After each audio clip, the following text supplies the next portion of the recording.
ಶಾಸಕರ ಸ್ಥಾನಕ್ಕೆ ರಾಜೀನಾಮೆ ನೀಡ್ತಾರಂತೆ 25ಕ್ಕೂ ಅಧಿಕ ಶಾಸಕರು. ಈಗಾಗಲೇ ಅವರ ಮನವೊಲಿಸಲಿಕ್ಕೆ ಸುರ್ಜೇವಾಲಾ ಅವರು ಸ್ವತಃ ಯಶವಂತರಾಯ್ ಪಾಟೀಲ್ ಅವರನ್ನು ಬೆಳಗ್ಗೆ ಮನವೊಲಿಸಲಿಕ್ಕೆ ಮಾತಿಗೆ ಕರೆದಿದ್ರು. ಆದರೆ ಯಾವುದೇ ಕಾರಣಕ್ಕೂ ಕೂಡ ನಾನು ಈ ಒಂದು ರಾಜೀನಾಮೆಯನ್ನು ಹಿಂದೆ ತೆಗೆದುಕೊಳ್ಳುವುದಿಲ್ಲ, ನಾನು ನನ್ನ ಬೆಂಬಲಿಗರಿಗೆ ಸಪೋರ್ಟ್ ನೀಡ್ತೀನಿ ಅಂತ ಯಶವಂತರಾಯ್ ಅವರು ಕಡ್ಡಿ ತುಂಡಾಗುವ ರೀತಿಯಲ್ಲಿ ಮಾತನಾಡಿದ್ದಾರೆ. ಒಬ್ಬರಾಗಿದ್ದರೆ ಹೇಗೋ ಸಮಾಧಾನ ಮಾಡ್ಬೋದಿತ್ತು ಪಾರ್ಟಿಯಲ್ಲಿ. 25ಕ್ಕೂ ಅಧಿಕ ಶಾಸಕರೀಗ ರಾಜೀನಾಮೆ ನೀಡಲಿಕ್ಕೆ ಸಿದ್ಧರಾಗಿದ್ದಾರೆ. ಈಗಾಗಲೇ ತಮ್ಮ ರಾಜೀನಾಮೆಯನ್ನು ಅಂಗೀಕರಿಸಿದ್ದಾರೆ.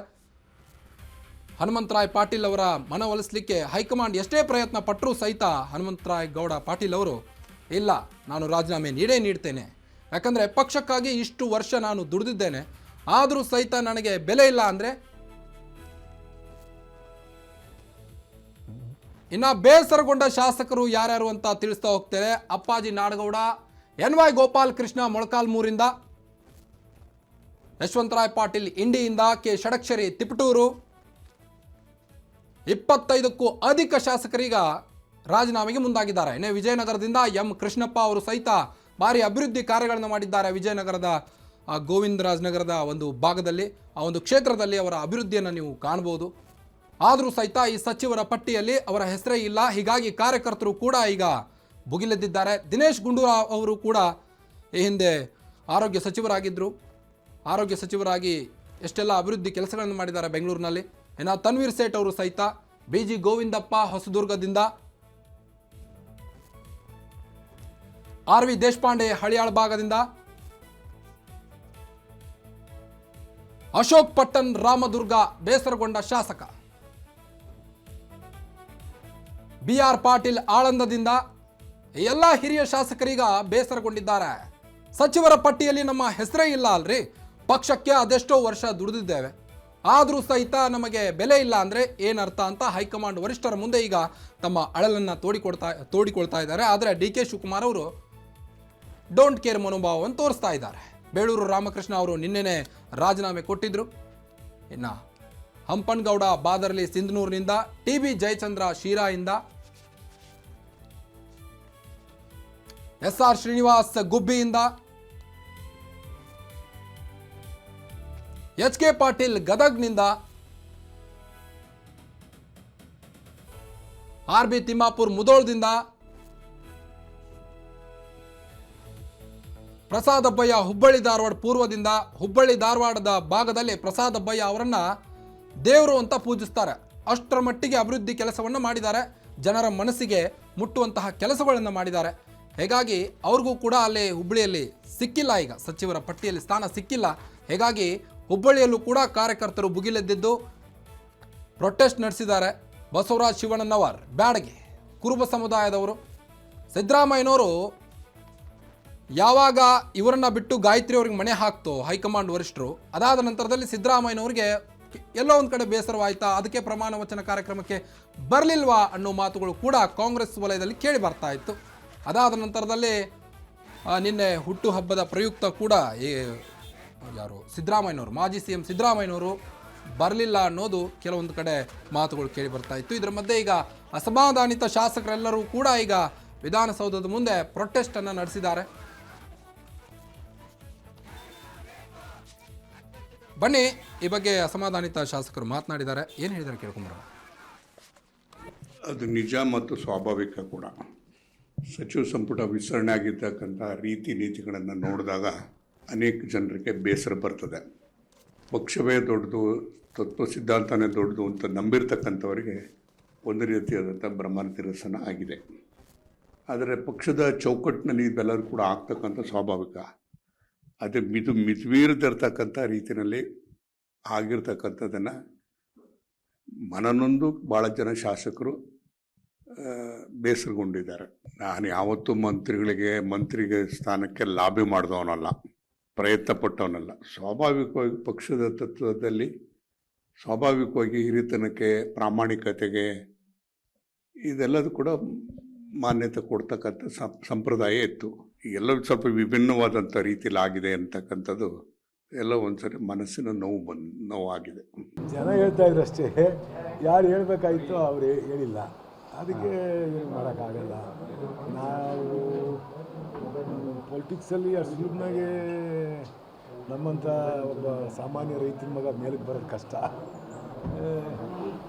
ಅದು ಇಲ್ಲಿ ಯಾರ ಗಾಡ್ ಫಾದರ್ಸ್ಗಳಿರಬೇಕು, ಇಲ್ಲ ತಲೆ ಹೊಡೆದು ಹಣ ಸಂಪಾದನೆ ಮಾಡಿರಬೇಕು, ಇಲ್ಲ ಬೇರೆ ಥರದ್ದು ಏನಾದ್ರು ಕಲ್ತಿರ್ಬೇಕು. ಪೊಲಿಟಿಕ್ಸ್ ಸರ್ವೈವಲ್ ಆಗಬೇಕು ಇದು ಕಷ್ಟ ಇದರಿಂದ ಮತ್ತೊಮ್ಮೆ ನನಗೆ ಸಾಧಿತಾರೆ. ಏನು ಯಾರನ್ನೂ ಕೇಳಿರಲಿಲ್ಲ, ಆಶ್ವಾಸನೆ ಕೊಟ್ಟಿರಲಿಲ್ಲ, ಯಾರು ಆಶ್ವಾಸನೆ ಕೊಟ್ಟಿಲ್ಲ. ಅದೇ ನಮ್ಮ ಅಪ್ರಾಸ್ತ್ಯ ಸಚಿವ ಸ್ಥಾನ ಇದು ನನಗೆ ಸಿಗಲೇ ಇಲ್ಲ ಅಂತ ಹೇಳ್ಬಿಟ್ಟು ಉಳ್ಳಾಡ್ಕೊಂಡು ಕಿತ್ತಾಡ್ಕೊಂಡು ಕೋರ್ಟ್ಗೆ ಹೋಗೋಕ್ಕೆ ನಮ್ಗೆ ಯೋಗ್ಯತೆ ಇಲ್ಲ ಅಂತ ನಮ್ಗೆ ಅರ್ಥ ಆಯ್ತು ಅಷ್ಟೇ. ಯೋಗ್ಯತೆ ಇದ್ದರೆ ನಮ್ಮ ಗುರ್ಸರಿದ್ದರೆ ಗುರ್ಸರು, ಎಲ್ಲೋ ಒಂದು ಕಡೆ ನಮಗೆ ಅರ್ಹತೆ ಇದ್ದರೆ ಅವಕಾಶಗಳು ಒದಗಿರ್ತಾರೆ. ಇವತ್ತಾದರೆ ಅವಕಾಶಗಳು ಬರಬೇಕು ಅಂತಂದರೆ ಗಾಡ್ ಫಾದರ್ಗಳಿರಬೇಕು, ನಮ್ಮನ್ನು ಬಲವಾಗಿ ಸಮಸ್ಯೆಗಳನ್ನು ಅವಕಾಶ ಕೊಡಿಸೋಂಥಕ್ಕಂಥ ಇರಬೇಕಾಗುತ್ತೆ ಅಂತ ಹೊಸ ಪಾಠ ಈ ಕೊನೆ ಕಾಲದಾಗ ಅನುಭವ ಆಯ್ತು ಅಷ್ಟೇ. ನನಗೆ ಸಿದ್ದರಾಮಯ್ಯನವರ ಬಣ ಅಂತ ನಾನು ಹೇಳಲಿಕ್ಕೆ ಹೋಗೋದಿಲ್ಲ. ಸಿದ್ದರಾಮಯ್ಯ ಸಾಹೇಬರಿಗೆ ಆತ್ಮೀಯವಾಗಿದ್ದಿದ್ದು ಬಹುಶಃ ನನಗೆ ಮುಳುವಾಯ್ತು ಅನ್ನೋ ಅನಿಸುತ್ತೆ. ನಾನೆಲ್ಲೂ ಪಕ್ಷದ ವಿರುದ್ಧವಾಗಿ ಹೇಳಿಕೆ ಕೊಟ್ಟಿಲ್ಲ. ಪಕ್ಷ ಇವತ್ತು 2.5 ವರ್ಷ, ಇನ್ನೊಂದು 2.5 ವರ್ಷ ಅಂತಕ್ಕಂಥ ಇನ್ನೊಂದು ಏನೇನೋ ಚರ್ಚೆಗಳಾಗ್ತಿತ್ತು. ಆ ಸಂದರ್ಭದಲ್ಲೂ ಕೂಡ ನಾನು ಎಲ್ಲೂ ಸಿದ್ದರಾಮಯ್ಯನವರು 5 ವರ್ಷದ ಮುಖ್ಯಮಂತ್ರಿ ಅಂತ ಹೇಳಲಿಲ್ಲ. ನಾನು ಹೇಳಿದ್ದಷ್ಟೇ, ಪಕ್ಷದ ಹೈಕಮಾಂಡ್ ತೀರ್ಮಾನಕ್ಕೆ ನಾವೆಲ್ಲರೂ ಬದ್ಧ ಅಂತಕ್ಕಂಥ ಮಾತನ್ನು ಹೇಳಿದ್ದೇವೆ ವಿನಃ ಮಾನ್ಯ ಸಿದ್ದರಾಮಯ್ಯ ಸಾಹೇಬರು ಅದೇ ರೀತಿ ಹೇಳಿದ್ರು, ಮಾನ್ಯ ಡಿ ಕೆ ಶಿವಕುಮಾರ್ ಅವರು ಅದೇ ರೀತಿ ಹೇಳಿದ್ರು. ನಾವು ಅವರೆಲ್ಲರೂ ಹೇಳಿದಾಗ ನಾವು ಕೂಡ ಪಕ್ಷದ ತೀರ್ಮಾನಕ್ಕೆ ಬದ್ಧ ಅಂತ ಹೇಳಿದ್ವಿ ಬಿಟ್ಟರೆ ನಾವು ಯಾವತ್ತೂ ಯಾವ ಬಣ ಅಂತಕ್ಕಂಥ ರೀತಿಯಲ್ಲಿ ನಾವು ಹೇಳಿಲ್ಲ. ಪಕ್ಷದ ಹೈಕಮಾಂಡ್ ತೀರ್ಮಾನಕ್ಕೆ ನಾವು ಗೌರವಿಸ್ತೀವಿ ಅಂತಕ್ಕಂಥ ಮಾತನ್ನು ಹೇಳಿದ್ವಿ. ಯಾವ ಆಧಾರ, ಯಾವ ಮಾನದಂಡದ ಮೇಲೆ ಕೆಲವರನ್ನು ಮಾತ್ರ ನೀವು ಪರಿಗಣಿಸಿದ್ದೀರ, ಇಂದಿನ ಒಂದು ಮಂತ್ರಿಮಂಡಲದಲ್ಲಿದ್ದಂಥವರನ್ನು, ನಮ್ಮಂಥ ಕೆಲವರನ್ನು ನೀವು ಕೈ ಬಿಟ್ಟಿದ್ದೀರಾ. ಇದು ನಮಗಂತೂ ಬಹುಶಃ ಇದಕ್ಕೆ ಉತ್ತರ ಯಾರು ಕೊಡ್ತಾರೆ ಅಂತಕ್ಕಂಥದ್ದು ಗೊತ್ತಿಲ್ಲ. ಆದರೆ ನಾವು ಆಗಲೇಬೇಕು ಅನ್ನೋಂಥದ್ದು ನಾವೇ ಶಾಶ್ವತವಾಗಿರಬೇಕು ಅನ್ನೋಂಥದ್ದು ನಮ್ಮಲ್ಲಿ ಇಲ್ಲ. ಆದರೆ ನಮ್ಮ ಜಿಲ್ಲೆಗಳನ್ನು ಕಡೆಗಣಿಸಿದ್ದಾರೆ, ಅದು ಭಾಳ ಮುಖ್ಯವಾಗಿರ್ತಕ್ಕಂಥ ವಿಚಾರ. ಹೈಕಮಾಂಡ್ಗೆ ಯಾರ್ಯಾರು ಮಿಸ್ಗೈಡ್ ಮಾಡಿರ್ಬೇಕಂತ ಅನ್ನಿಸ್ತದೆ. ತಪ್ಪು ತಿಳುವಳಿಕೆ ಕೊಡೋದು, ತಪ್ಪನ್ನೇ ಹೇಳೋದು, ಅದೇನೋ ಒಂದು ಆಗಿರಬೇಕು. ಅದರಲ್ಲಿ ನನ್ನ ಸಮಾಜ ಹಾಗೂ ನಮ್ಮಲ್ಲಿ ನಾಯಕತ್ವ, ನಮ್ಮ ನಾಯಕತ್ವದಲ್ಲಿ ಒಬ್ಬ ಬೆಳಿಬೇಕಾದ್ರೆ 30 ವರ್ಷ 40 ವರ್ಷ ಬೇಕಾಗುತ್ತೆ. ಅವ್ನು ಬೆಳೆದ್ರೊಳಗೆ ಅವ್ನು ಚಿವಿಟ್ ಹಾಕುವಂಥ ಕೆಲಸ ಮಾಡಿದಾಗ ಯಾವ ಸಮಾಜಕ್ಕೆ ನೋವು ಆಗೋದಿಲ್ಲ, ಯಾವ ವ್ಯಕ್ತಿಗೆ ನೋವು ಆಗೋದಿಲ್ಲ.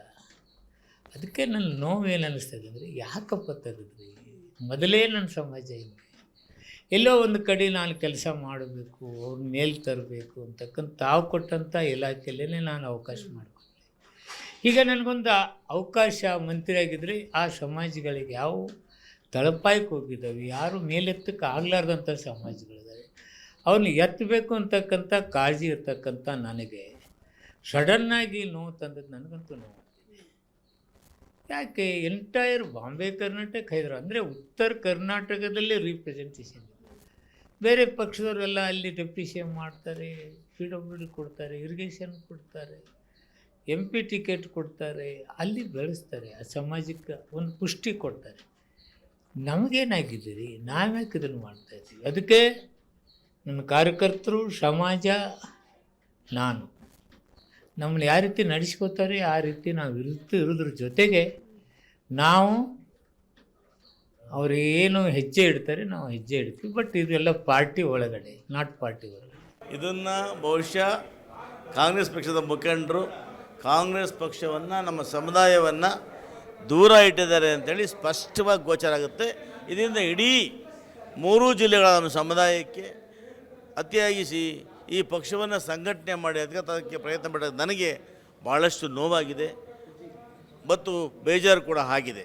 ಅವರ ವರ್ತನೆ ನೋಡಿದ್ರೆ ನಾವೆಲ್ಲ ಮುಖಂಡರು, ಚಿಕ್ಕಬಳ್ಳಾಪುರ, ಕೋಲಾರ ಜಿಲ್ಲೆಯ ಎಲ್ಲ ಶಾಸಕರು ಕೂಡ ಒಗ್ಗಟ್ಟಾಗಿ ಹೋಗಿ ನಮ್ಮ ಜಿಲ್ಲೆಯ ಇತಿಹಾಸವನ್ನು, ಚಿತ್ರಣವನ್ನು ಬಿಡಿಯಾಗಿ ಮನವಿ ಕೊಟ್ಟರು ಕೂಡ ಬಹುಶಃ ಅವ್ರ ಕಿವಿಗೆ ಹೋಗಿಲ್ಲ. ಅಂದರೆ ನಾವೇನು ಕೂಡ ಕೆಲಸಕ್ಕೆ ಬಾರದೇ ಇರ್ತಕ್ಕಂಥವರು, ನಾವು ಕೇವಲ ಗೆದ್ಕೊಂಬಂದು ಅವ್ರ ಮಂತ್ರಿಗಳಾಗೋದಕ್ಕೆ, ಮುಖ್ಯಮಂತ್ರಿ ಆಗೋದಕ್ಕೆ ಬರೀ ಟ್ರಂಪ್ ಕಾರ್ಡ್, ನಾವು ನಮ್ಮ ಟ್ರಂಪ್ ಕಾರ್ಡ್ ಹೆಂಗೆ ಬೇಕಾದ್ರೆ ಬಳಸ್ಕೋಬೋದು. ಸ್ಲೇವ್ಸ್ ಇದ್ದಾಗೆ, ಇವರು ಜವಾನರಿದ್ದಾಗೆ ಪಕ್ಷಕ್ಕೆ, ಇವರು ಕೂಲಿಗಾರರಿದ್ದಂಗೆ, ನಾವು ಯಾವಾಗ ಕರೆದು ಬರ್ತಾರೆ, ಕೂಲಿ ಕೊಟ್ಟರು ಹೋಗ್ತಾರೆ ಅನ್ನೋ ಧೋರಣೆಯಿಂದ ಇವತ್ತು ಕೋಲಾರ ಜಿಲ್ಲೆಯನ್ನು ನಿರ್ಲಕ್ಷ್ಯ ಮಾಡಿದ್ದಾರೆ.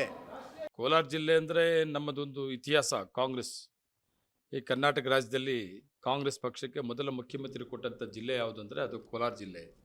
ಮತ್ತು ಪಾರ್ಲಿಮೆಂಟಿಗೆ ಅತಿ ಹೆಚ್ಚಿನ ಪಾರ್ಲಿಮೆಂಟ್ ಮೆಂಬರ್ಗಳಿಗೆ ಗೆಲ್ಲಿಸ್ಕೊಟ್ಟಂಥದ್ದು ಕೋಲಾರ ಜಿಲ್ಲೆ. ಯಾವುದೇ ಸಂದರ್ಭದಲ್ಲಿ ಅತಿ ಹೆಚ್ಚಿಗೆ ಕಾಂಗ್ರೆಸ್ಸಿನ ಶಾಸಕರು ಗೆಲ್ಲಿಸ್ಕೊಡೋಂಥದ್ದು ಜಿಲ್ಲೆ ಅದು ಕೋಲಾರ ಜಿಲ್ಲೆ. ಆದರೆ ಈ ಥರ ಇತಿಹಾಸ ಇದ್ದರೂ ಕೂಡ ಎಲ್ಲೋ ಒಂದು ಕಡೆ ಇಂಥ ಸಂದರ್ಭದಲ್ಲಿ ಮಂತ್ರಿ ಕೊಟ್ಟಿದ್ದರೆ 28ಕ್ಕೆ ಯಾರಿಗಾದರೂ, ನಮ್ಮಲ್ಲಿ 4 ಜನ ಕಾಂಗ್ರೆಸ್ ಶಾಸಕರಿದ್ವಿ, ಒಬ್ಬರು ಮಂತ್ರಿ ಮಾಡಿದ್ದಿದ್ರೆ 28ಕ್ಕೆ ನಾವು ಜನರ ಮುಂದೆ ಇವತ್ತು ಸರ್ಕಾರ ಇದೆ, ಸರ್ಕಾರದ ಒಳ್ಳೆ ಕಾರ್ಯಕ್ರಮಗಳಿದೆ, ಜೊತೆಗೆ ಸಾಮಾಜಿಕ ನ್ಯಾಯ ಕೂಡ ಕೋಲಾರ ಜಿಲ್ಲೆಗೆ ಸಿಕ್ಕಿದೆ, ಮಂತ್ರಿ ಅವಕಾಶ ಸಿಕ್ಕಿದೆ ಅಂತ ಜನರ ಮುಂದೆ ಹೋಗ್ಬೋದಿತ್ತು. ಆ ನೋವಿದೆ, ಅವಕಾಶ ಕೊಡಬೇಕಾಯಿತು, ಕೊಡಲಿಲ್ಲ ಅಂಥೇಳಿ ತುಂಬ ಬೇಜಾರಿರೋದ್ರಿಂದ ನಾವೆಲ್ಲ ಶಾಸಕರು ಕೂಡ ಒಟ್ಟಿಗೆ ಕೂತು ಮಾತಾಡಿದ್ವಿ. ಮುಂದಿನ ದಿನದಲ್ಲಿ ಎಲ್ಲ ಕೂತು ಏನು ಮಾಡಬೇಕು, ಏನಾಗ್ತದೆ ಅಂತೇಳಿ ಚರ್ಚೆ ಮಾಡ್ತೀವಿ. ಸೊ ಇವರೆಲ್ಲ ಈಗ ಅಸಮಾಧಾನಗೊಂಡಂಥ ಶಾಸಕರು. ಅವ್ರು ಹೇಳ್ತಾ ಇದ್ದಾರೆ, ಪಕ್ಷಕ್ಕಾಗಿ ನಾವೆಷ್ಟೋ ದುಡಿದ್ವಿ, ಆದರೂ ಸಹಿತ ನಮಗೆ ಸಚಿವ ಸ್ಥಾನ ಸಿಗಲಿಲ್ಲ, ಆದರೂ ಬೇಸರ ಇಲ್ಲ, ಆದರೆ ಪಕ್ಷದೊಳಗಡೆ ಇದೆಲ್ಲ ಹೊಡೆದಾಟಗಳು, ಪಕ್ಷದ ಬಿಟ್ಟು ವಿನಃ ಬೇರೆ ಏನಿಲ್ಲ ಅಂತ ಕೆಲವೊಂದಿಷ್ಟು ಶಾಸಕರು ಹೇಳ್ತಾ ಇದ್ದಾರೆ. ಇದರ ಮಧ್ಯೆ ಕೆಲವೊಂದಿಷ್ಟು ಶಾಸಕರು ಅಂದರೆ ಕೋಲಾರ ಜಿಲ್ಲೆಗೆ ಹೆಚ್ಚು ಆದ್ಯತೆ ನೀಡಲಿಲ್ಲ ಅಂತ ನಂಜೇಗೌಡರು ಸಹಿತ ಬೇಸರವನ್ನು ವ್ಯಕ್ತಪಡಿಸಿದ್ದಾರೆ. ಇಡೀ ಕರ್ನಾಟಕಕ್ಕೆ ಮೊದಲನೇ ಬಾರಿ ಮುಖ್ಯಮಂತ್ರಿ ಕೊಟ್ಟಂಥ ಜಿಲ್ಲೆ ರೀ ನಮ್ಮದು ಕೋಲಾರ ಜಿಲ್ಲೆ. ಅಂತಹ ಜಿಲ್ಲೆಯ ಶಾಸಕರಿಗೆ ಇವರು ಮೋಸ ಮಾಡಿದ್ದಾರೆ, ಸಚಿವ ಸ್ಥಾನ ನೀಡಿಲ್ಲ ಅನ್ನೋ ಒಂದು ನಿಟ್ಟಿನಲ್ಲಿ ಈಗ ಹಲವು ಅಸಮಾಧಾನಿತ ಸಚಿವರು ಈಗ ಆಕ್ರೋಶವನ್ನು ವ್ಯಕ್ತಪಡಿಸ್ತಾ ಇದ್ದಾರೆ. ಕಾರ್ಯಕರ್ತರ ಮಾತಿನ ವಿನಃ ನಾವು ಬೇರೆ ನಡೆಯೋದಿಲ್ಲ ಅಂತ ಕೆಲವೊಂದಿಷ್ಟು ಶಾಸಕರು ಈಗಾಗಲೇ ರಾಜೀನಾಮೆಗೆ ಮುಂದಾಗಿದ್ದಾರೆ.